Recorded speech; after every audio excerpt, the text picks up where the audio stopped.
1952 में यहाँ के प्राइम मिनिस्टर शेख मोहम्मद अब्दुल्ला थे और यहाँ के उर्दू आलमों में गिने जाते थे मौलाना मसूदी साहब। मौलाना मसूदी गांदरबल के साथ गांव है, वहाँ के रहने वाले थे। उनकी उर्दू बहुत मानी जाती थी कि जम्मू कश्मीर में अच्छी उर्दू बोलने वाला मौलाना मसूदी साहब है।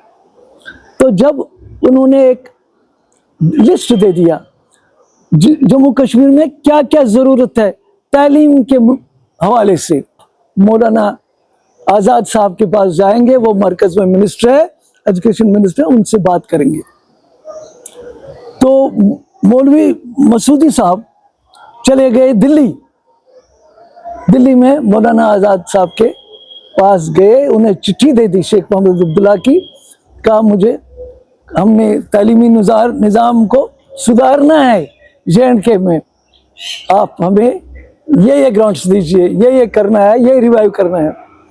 मौलाना आज़ाद साहब बड़ी तशनीकी से उनकी उर्दू सुन रहे थे।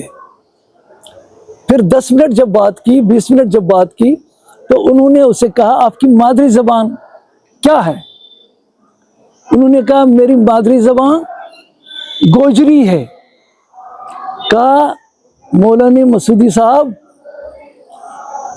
आप गोजरी में ही बात कीजिए, मैं समझ जाऊंगा, क्योंकि आप उर्दू ज़बान का हुलिया बिगाड़ रहे हैं। अंदाज़ा कीजिए मौलाना आज़ाद ने क्या कहा मौलाना मसूदी से। मौलवी होते हैं ये, मौलाना नहीं होते हैं। मौलवी से मौलाना तक बनने में बहुत उर्सा लगता है। मौलवी से मौलाना बनते तक बहुत मराहल तय करने पड़ते हैं। अंदाज़ा कीजिए उसने उस वक्त क्या कहा होगा।